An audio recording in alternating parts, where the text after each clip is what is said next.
అందరికీ నమస్తే. మొన్నటి వరకు సంక్రాంతి పండుగకు రైతు భరోసా వస్తది. ఏయబోతున్నారు అని లీకులిచ్చిర్రు.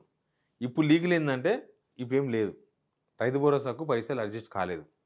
పైసలు లేవు. ఏంది వీళ్ళ ప్రాబ్లమ్ అంటే అసలు పైసలు ఉండడం, లేకపోవడం గాదు. భూమి అమ్మిండ్రు, అప్పు తెచ్చిర్రు, అన్నీ చేసిర్రు. కానీ ఎంపీటీసీ, జెడ్పీటీసీ ఎలక్షన్స్ ఇప్పుడు పెట్టకూడదు. ఇప్పుడు లేవు ఆ ఎలక్షన్. ఆల్రెడీ లీకులొచ్చినాయి గవర్నమెంట్‌కెళ్ళి. మున్సిపల్ ఎలక్షన్ పెడతారంట. నెక్స్ట్ మంత్ ఫిబ్రవరిలో పెడతారంట. ఇప్పుడు మనం జనవరికి వచ్చేసినాం కదా ఆల్రెడీ. ఫిబ్రవరిలో మున్సిపల్ ఎలక్షన్ పెడతారంట. ఎంపీటీసీ, జెడ్పీటీసీ ఎలక్షన్ అంట బీసీలకు 42% రిజర్వేషన్ తేలిన తర్వాత పెడతారంట. అంటే వీళ్ళ గవర్నమెంట్‌ల అసలు పెట్టనే పెట్టరు. ఒకవేళ పైసలొస్తే రైతు భరోసాకు గనక ఏమైనా పైసలొస్తే అప్పుడు ఎప్పుడు పైసలొస్తే అప్పుడు పెడతారు ఎలక్షన్. ఇప్పట్లో లేవంట అవి. అంటే రైతు భరోసా రాదు. ఈ ఈ వార్త మొత్తం చెప్తా నేను మీకు. అసలు ఏమైతుంది? అగ్రికల్చర్ డిపార్ట్మెంట్‌లో ఏం మాట్లాడుతున్నారు? ఫైనాన్స్ డిపార్ట్మెంట్‌లో ఉన్న చర్చ ఏంది? గవర్నమెంట్ ఏమంటుంది? ఎందుకు ఈ దాగుడు మూతలు గవర్నమెంట్ ఆడుతుంది? శాటిలైట్ మ్యాప్స్ అది అని చెప్పేసి ఎందుకు తెర మీద తీసుకొచ్చింది? ఇట్లాంటి చాలా చాలా అంశాలున్నాయి. దానికన్నా ముందు సబ్స్క్రైబ్ చేయండి. షేర్ కూడా చేయండి. నిజానికి డిసెంబర్‌లోనే స్టార్ట్ కావాలి మనకు. జనవరి 15 మాక్సిమం జనవరి 2nd వీక్ లోపు రైతు భరోసా కంప్లీట్ కావాలి. అట్లిస్తేనే లాభం. ఆల్రెడీ స్టార్ట్ అయింది కదా! యాసంగి సీజన్ స్టార్ట్ అయింది. నడుస్తా ఉంది. అసలు వీళ్ళు ఇస్తారో ఇయ్యరో తెలవదు. కానీ పేపర్‌లకు లీకుడు వార్తలు ఇచ్చిర్రు. రైతులందరిని ఒకసారి అలర్ట్ అయిపోయినారు రైతులంతా. సంక్రాంతికి వస్తదంట భరోసా. సంక్రాంతికి వస్తాయంట పైసలు. 9,000 కోట్లు అడ్జస్ట్ చేసిందంట గవర్నమెంట్ అని పేపర్‌లో రాపిచ్చుకున్నారు. అయితే తర్వాత అర్థమైంది ఏందంటే పైసలు లేవు. పైసలు లేకపోయేసరికి ఇప్పుడు ఎవరు మాట్లాడతలేరు. ఇప్పుడు మొన్నటిదాకా అగ్రికల్చర్ డిపార్ట్మెంట్‌లో కూడా కొంత చర్చ ఉండే. రైతు భరోసా, సంక్రాంతి పండుగ అది ఇదని. ఇప్పుడు అది కూడా పోయింది. ఏ చర్చ లేదు. అసలు గవర్నమెంట్ దాని మీద స్పందిస్తలేదంట. ఉలుకు లేదు, పలుకు లేదు. ఎందుకు అనంటే ఇప్పుడు ఎంపీటీసీ, జెడ్పీటీసీ ఎలక్షన్ పెడతలేం కాబట్టి మనం రైతు భరోసా ఇస్తలేం. ఏవో ప్రతిపక్షాలు కావాలని ఒక విమర్శ చేస్తాయి కదా! ఇది రైతు భరోసా కాదు, ఇది ఎలక్షన్ భరోసా అని. వీళ్ళు కరెక్ట్‌గా నిజమే ఇది రైతు భరోసా కాదు, ఎలక్షన్ భరోసానే అని చెప్పేటట్లు గవర్నమెంట్ వ్యవహరిస్తుంది. ఈ ఎలక్షన్‌తో సంబంధం ఏముంది? రైతులు ఎలక్షన్ ఉంటేనే పంట పండిస్తారా? ఆళ్ళకి ఇప్పుడు ఇయ్యొచ్చు. ఇప్పుడు సీజన్. కానీ వీళ్ళు కొత్త డ్రామా శాటిలైట్ మ్యాప్స్ తీసుకురావాలి. అసలు పనికొచ్చేది భూమి ఏడుందో, పనికిరాని సాగుకు యోగ్యంగాని భూమి ఏడుందో తెలవదు. అసలు ఆ లెక్కలు తేల్చిర్రు కదా! లాస్ట్ మీరిచ్చిందే మీరొచ్చిన తర్వాత ఒకే ఒక్కసారి ఫుల్ ఫ్లెడ్జ్‌గా ఇచ్చిర్రు. అంతకన్నా ముందు సగం సగం ఇచ్చిర్రు.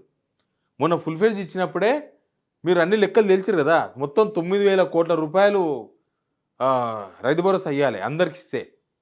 కానీ 8,200 కోట్లే ఇచ్చిండ్రు. అంటే 800 కోట్లు మిగిలిచ్చిండ్రు అని మీరే చెప్పుకున్నారు. ఇవన్నీ మీరే రాపిచ్చుకున్న వార్తలే ఇవన్నీ గూడా.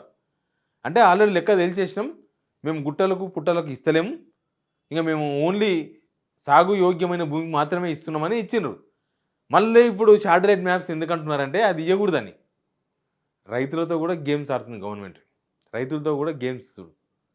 అంటే కేవలం అంతా ఓట్ బ్యాంక్, అంతా ఓటర్లుగానే చూస్తున్నారు తప్ప, వీళ్ళు ఏం పని చేసినా మాకు ఎట్లా ఓట్లొస్తాయి, ఏం చేస్తే ఓట్లు రాలుతాయి అనే తప్ప, రైతుల కోసం ఈ ప్రభుత్వం పనిచేస్తున్నట్టు ఎక్కడ కనిపిస్తుంది? లేకపోతే ఇప్పటిదాకా లేనిది 2 సంవత్సరాల తర్వాత మీకు రైతు భరోసా విషయంలో మళ్ళీ శాటిలైట్లు, రూల్స్ కొత్త రూల్స్ తెర మీదకొచ్చినాయా? కొత్త రూల్స్ గుర్తుకొచ్చినాయా? మీరు ఇవ్వలేక, మీకిచ్చే ఉద్దేశం లేక ఇదంతా చేస్తున్నట్టుగా రైతులకు అర్థమవుతుంది ఓపెన్‌గా. ఇచ్చేవాళ్ళైతే లాస్ట్ టైమ్ ఇచ్చిర్రు. లెక్క మీ దగ్గర ఉంది. అంతకుముందు గవర్నమెంట్ ఇచ్చింది. అన్ని లెక్కలున్నాయి. లెక్క ప్రకారం అయిపోతది. కానీ గవర్నమెంట్ ఇవ్వొద్దనుకుంటుంది. ఎంపీటీసీ, జెడ్పీటీసీ ఎలక్షన్ ఇప్పుడు పెట్టొద్దనుకుంటుంది. ఆళ్ళు మున్సిపల్ ఎలక్షన్ అయితే పెద్దగా ఈ రైతు భరోసాది పెద్దగా ఇబ్బంది కాదు అనేది ఈ గవర్నమెంట్ లెక్క. మున్సిపల్ ఎలక్షన్స్‌లో ఎవరు పట్టించుకుంటారు? అంతా టౌన్‌లలో ఉండేవాళ్ళు కదా! మున్సిపాలిటీస్‌లో ఉండేవాళ్ళే కదా! ఎవరేం పెద్దగా పట్టించుకోరు. అంతా ఉద్యోగస్తులో, లేకపోతే ప్రైవేట్ ఉద్యోగస్తులో, ప్రభుత్వ ఉద్యోగస్తులో, లేకపోతే ఏదో వ్యాపారాలు చేసుకునేటోళ్ళు వాళ్ళే ఎక్కువుంటారు. వ్యవసాయం చేసేటోళ్ళు ఎవరు ఉండరు పట్టణాలల్ల. కాబట్టి వాళ్ళకు రైతు భరోసా అవసరం లేదు. వీళ్ళకి అవసరమైనది ఏంది? రోడ్ల గుంతలు ఊడ్చుడు, లేకపోతే ఇంకేదైనా చిన్న పనులు చేసుడు, సున్నాలేసుడు ఎక్కడన్నా నల్లగుంటే గోడలు, సున్నాలేపించుకోడు రోడ్ల పోటి. లేకపోతే ఇంకేదన్నా ఫీజ్ రియంబర్స్‌మెంట్ ఏదైనా ఎఫెక్ట్ చూపిస్తే అదేముంటది 1000 కోట్లలో అయిపోతది చిన్నగా. అట్లాంటివేమైనా ఉంటే కంప్లీట్ చేసేసుకొని మున్సిపల్ ఎలక్షన్ పోదామని అనుకుంటుంది ప్రభుత్వం. ఇంకా ఇది రైతులకు ఇబ్బంది పెట్టే పరిణామం. మీరు మున్సిపల్ ఎలక్షన్స్ పెట్టుకోండి, ఎంపీటీసీ ఎలక్షన్ పెట్టుకోండి. ఏమని ఎలక్షన్‌కు ఈ రైతు భరోసాకి లింక్ పెట్టిరంటేనే మీకు రైతుల మీద ఎంత చిత్తశుద్ధి ఉంది అనేది అర్థమవుతుంది కదా. మీకు రైతు ప్రభుత్వం అని ఎట్లా చెప్పుకుంటారు? రైతు గవర్నమెంట్ ఎట్లయితది ఇది? రైతు ప్రభుత్వం అయితే ఎలక్షన్‌తో సంబంధం లేదు. ఎలక్షన్ అనేది సెపరేటు. స్కీమ్స్ అనేది సెపరేటు.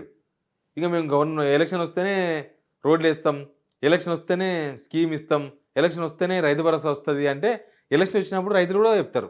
మీరు ఎందుకు చేస్తుర్రో పని అర్థమైతలేదా రైతులకు? మీరు దేనికోసం పనిచేస్తుర్రు? ఇన్ని రోజులు ఇయ్యింది, ఇప్పుడు కూడా ఎలక్షన్ లేదు ఉండదు కాబట్టి ఇయ్యకూడదు అనుకుంటున్నారంటే ఏమని అర్థం చేసుకోవాలి? మొన్న కూడా సర్పంచ్ ఎలక్షన్స్ ఉందని ఇచ్చిర్రు. కోర్టు ఆపింది కాబట్టి ఆ ఎలక్షన్ ఆగిపోయింది. లేకపోతే మొన్న కూడా ఇచ్చేవాళ్ళు కాదు ఈ గవర్నమెంట్. అట్లా మొత్తాన్ని కూడా అటు తిరిగి ఇటు తిరిగి లాస్ట్‌కి ఏడికి తీసుకొచ్చారంటే ఎంపీటీసీ, జెడ్పీటీసీ ఎలక్షన్ ఉండవు. తర్వాత రైతు భరోసా ఇయ్యం. వీళ్ళు మున్సిపల్ ఎలక్షన్ అయిపోయిన తర్వాత మున్సిపల్ ఎలక్షన్‌లో కూడా చాలా కాన్స్టిట్యున్సీలు కవర్ అవుతది కదా. ప్రతి కాన్స్టిట్యున్సీలో ఏదో కొంత ఏరియా మున్సిపాలిటీలో ఉంటది. చాలా 90% మున్సిపాలిటీస్ కవర్ అవుతాయి కదా. ఆ మున్సిపాలిటీస్‌లో మంచి రిజల్ట్ వస్తే అప్పుడు ఈ బీసీలకు 40% రిజర్వేషన్ అవేం లేకుండా కింద మీద పడి పైసలు ఏదైనా అడ్జస్ట్ చేసి మళ్ళీ నెక్స్ట్ వానాకాలం టైం అది. ఇప్పుడు కాదు నేను చెప్పేది. నెక్స్ట్ వానాకాలం టైంకు అప్పుడు రైతు భరోసా ఇచ్చేసి అప్పుడు ఎలక్షన్స్‌కి పోవచ్చు. ఎంపీటీసీ, జెడ్పీటీసీ లేకపోతే మళ్ళీ బీసీలో 40% రిజర్వేషన్ రాలే కాబట్టి మేము ఎలక్షన్ పోతలేమని ప్రకటించవచ్చు అనేది గవర్నమెంట్ ప్లాన్ లాగా కనిపిస్తుంది. ఇవి ప్లాన్లు కావు. రైతుల మీద కుట్రలు ఇవి. రైతుల మీద గవర్నమెంటే కుట్రలు చేస్తే ఎట్లా? గవర్నమెంట్‌లో ఉన్నోళ్ళు ఆదుకోవాలి రైతులను. మీరు ఇస్తామన్న స్కీము మీరు 15,000 రూపాయలు ఇస్తామన్నారు ఎకరాకు సంవత్సరానికి. 12,000 రూపాయలు ఇస్తామన్నారు. ఇప్పుడు ఏకంగా జీరో చేసిండ్రు. ఇంక 2026లో కూడా మీరు స్టార్టింగ్‌లోనే రైతులకి ఇంత పెద్ద షాక్ ఇస్తే సంక్రాంతి పండుగ మీరు ఇయ్యకపోతే మీరు షాకే. ఇయ్యొద్దనుకుంటున్నారు ఆల్రెడీ. ఆ చర్చనే లేదసలు. సంక్రాంతి పండుగకు రైతు భరోసా లేదు. రైతులకు మీరు ఇప్పుడే ఇట్లా షాక్ ఇద్దాం అనుకుంటే ఇంక 3 సంవత్సరాలు వాళ్ళిచ్చే షాక్ ఎట్లుంటది మరి? రైతులిచ్చే షాక్ ఎట్లుంటది? మొన్న సర్పంచ్ ఎలక్షన్స్‌లోనే అడపాదడపా గెలిచిర్రు కాంగ్రెస్. మొత్తం గెలవలే. 90% గెలవాలి 2 సంవత్సరాలు గవర్నమెంట్‌ల. మీరు గెలిచింది 54% గెలిచిర్రు.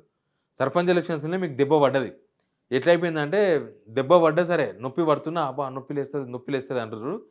బయట పడుతదని అట్లా తక్కువ సీట్లు వచ్చినా సర్పంచ్‌లో మస్తు గెలిచినాం. తెలుస్తలేదా? నెంబరే ఉంటది కదా!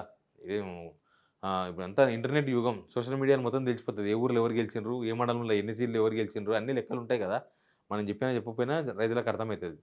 ఇప్పుడు ఆ దెబ్బతోనే ఇవన్నీ వచ్చినాయి. రైతులు రైతులకే షాక్ ఇయ్యాలనుకుంటుంది. అరే రకరకాల ఖర్చులు వేస్ట్ ఖర్చులు అయితే ఏనికి ఉన్నది ప్రభుత్వం దగ్గర. మెస్సీ ఆటలంటారు. గ్లోబల్ సమ్మిట్ అంటారు. ఏవో రకరకాల పేర్లతోన డబ్బులు ఎట్లా వేస్ట్ చేయాలో వీళ్ళని చూసి నేర్చుకోవాలి. ఈ గవర్నమెంట్‌ని చూసి. డబ్బులు పనికొచ్చే పనులు కాకుండా పనికిరాని పనులు ఎట్లా చేయొచ్చో ఈ గవర్నమెంట్ చూసి నేర్చుకోవాలి. అసలు ఫస్ట్ వచ్చినప్పుడు దుబారా చేయమన్నారు. వీళ్ళు దుబారా తప్ప ఏం చేస్తలేరు. ఓన్లీ దుబారానే చేస్తున్నారు. ఏం లేదు. పరిపాలన లేదు, స్కీమ్స్ లేవు, రైతు భరోసా లేదు, ఏ భరోసా లేదు. వాళ్ళకి వాళ్ళే భరోసా ఇచ్చుకున్నారు. ఎనీవే ఇక కొత్త సంవత్సరంలో రైతులకు ఫస్ట్ రైతాంగానికే ఈ గవర్నమెంట్ ఇస్తున్న ఫస్ట్ షాక్ లాగా కనిపిస్తుంది. Please subscribe.